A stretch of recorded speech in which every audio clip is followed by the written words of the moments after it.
इस वीडियो के अंदर आपको एक ताजी बनी हुई कब्र नजर आ रही होगी। ये कब्र एक ऐसी लड़की की है जिस लड़की का नमाज जनाजा नहीं पढ़ा गया, बिना नमाज जनाजा पढ़े इसको दफन कर दिया गया है। कोशिश तो मुसलमानों की यहां तक थी कि इसको मुसलमानों के कब्रिस्तान में भी दफन न होने दिया जाए, फिर शायद मुसलमानों के कब्रिस्तान में दफन तो कर दिया गया है पर इसका जनाजा नहीं पढ़ा गया। और इसको जब कब्रिस्तान ले जा रहे थे तो इस लड़की के अजीज व अकारिब के अलावा मुसलमानों ने कंधा तक नहीं दिया इसको, और मस्जिद के अंदर से गहवारा लाया गया इस लड़की को कब्रिस्तान ले जाने के लिए। तो मस्जिद कमेटी और मुसलमानों ने मस्जिद का गहवारा देने के लिए मना कर दिया। आखिर कौन है ये लड़की, क्या ऐसा इसने किया था कि उसको बिना नमाज जनाजा पढ़ाए दफन कर दिया गया? आप यहाँ इस वीडियो के अंदर इस लड़की की हकीकत देख लें। इस वीडियो के बाद इस जैसी जो लड़कियां हैं उनके बारे में आपको आगे मैं बताऊंगा कि उनका भी हशर क्या होने वाला है। पहले जरा इस लड़की का ये वीडियो देख लीजिए।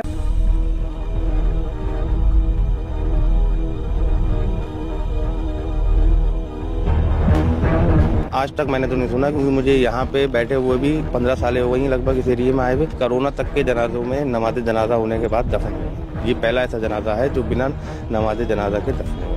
मेरी ज़िंदगी में इतनी मैयतें आई हैं और हर तरह की मैयतें दफन करी हैं, एक से ज़्यादा दर्दनाक केस आए हैं, लेकिन जो ये कल वाक़या हुआ है कि इस तरह का कभी कोई केस नहीं आया। और ये बहुत ही अच्छा हुआ कि किसी ने ना तो नमाज जनाजा पढ़ाई और ना ही इसको जगह दी, ताकि इस तरह से बच्चियों को थोड़ी हिदायत तो मिले। आदाब, मैं वसीम अख्तर और आप देख रहे हैं द लीडर हिंदी। हम इस वक्त यूपी के ज़िला बरेली में कल्लू मियाँ के तकिए में है। ये करीब 150 साल पुराना कब्रिस्तान होगा। कल एक चौंकाने वाला मामला हुआ है बरेली में। बरेली क्या, अगर हम पूरे मुसलमानों की बात करें तो मुसलमानों में शायद ही ये जो मेरे पीछे आप कब्र देख रहे हैं ये पहली कब्र होगी जिसका नमाज जनाजा नहीं हुआ है। इसे नमाज जनाजा के बगैर दफन किया गया है। एक लड़की थी जिसने अपनी मर्जी से एक दूसरे संप्रदाय के लड़के के साथ शादी की, उसके बाद उसकी अचानक मौत हो जाती है। मौत होने के बाद उसके घर वाले उसकी बॉडी को अपने घर ले आते हैं, यानी उसकी बॉडी मायके में आ जाती है। इस मामले को लेकर मोहल्ले के लोगों ने एतराज़ जताया, क्योंकि ये दूसरे संप्रदाय के लड़के के साथ चली गई थी। ये लड़की मुस्लिम थी, लेकिन चूंकि दूसरे संप्रदाय के साथ चली गई थी, इस वजह से मोहल्ले वालों के एतराज़ के बाद ये मामला तूल पकड़ता गया।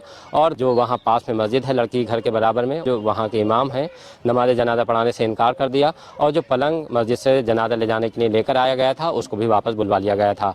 तब ये मामला दरगाह आला हज़रत पर पहुँचा। मरकज़ी दारुल इफ्ता से इस मसले पर राय ली गई।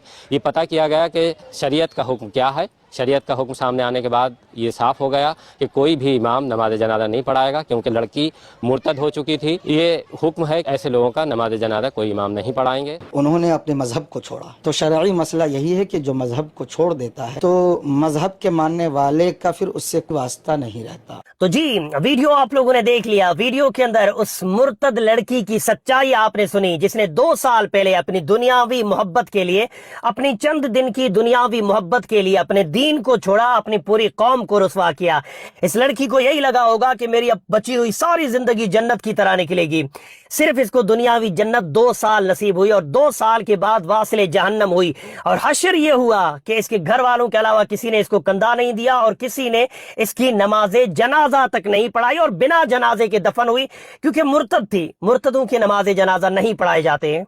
और ये सिर्फ अकेली लड़की नहीं है, हजारों ऐसी लड़कियां हैं जो अपने आप को मुसलमान कहती है पर असल में वो मुनाफिक होती हैं। ना उन्होंने कुरान पढ़ा होता है, ना हदीस पढ़ी होती है, ना इस्लाम समझा होता है। हाँ, 1-2 सूरतें रट के याद कर ली या रट के थोड़ा बहुत कुरान पढ़ के आ गई मदरसे में, इस तरह नहीं। ना उन लड़कियों ने समझ के कुरान पढ़ा, ना हदीस पढ़ी, ना इस्लाम को समझा। ऐसी मुनाफिक लड़कियां आज भी बद्दीन, आज भी बेदीन हो रही हैं, आज भी मुर्तद हो रही हैं। उन सभी लड़कियों को यही लगता है कि अब बची हुई हमारी जिंदगी जो है वो जन्नत की तरह निकलेगी। तो उन तमाम लड़कियों से भी मैं ये कहना चाहता हूं कि जिस तरह इस मुर्तदा लड़की को दुनियावी जन्नत सिर्फ 2 साल के लिए नसीब हुई, इसी तरह आप लोगों को भी किसी को 2 साल नसीब होगी, किसी को 4 साल, किसी को 10 साल, पर आखिर में आप लोगों को वासिले जहन्नम होना है, जैसे ये मुर्तदा लड़की वासिले जहन्नम हुई। दीन इस्लाम को छोड़ने वाला, चाहे लड़का हो या लड़की हो, उनके लिए न दुनिया में इज्जत है न आखिरत में इज्जत है। हाँ, चंद दिन की दुनिया की खुशियां उनको जरूर मिल जाती है, तो चंद दिन दुनिया की खुशियां वो एंजॉय कर ले, आखिर में उनका हशर इस जिल्लत के साथ होगा जैसा इस लड़की का हशर जिल्लत के साथ हुआ है। तो जो मेरी मुसलमान बहन अगर मुर्तद बनने की ख्वाहिशमंद हो, दीन इस्लाम छोड़ने की ख्वाहिशमंद हो, ये वीडियो उसके लिए एक सबक है। अगर बच सकती है तो जरूर बच जाना। वीडियो मेरे मुसलमान भाइयों तक पहुंचाइए। बोलने में समझाने में कमी बेशी गलती हो गई हो तो मेरी इस्लाह करें। अस्सलामु अलैकुम।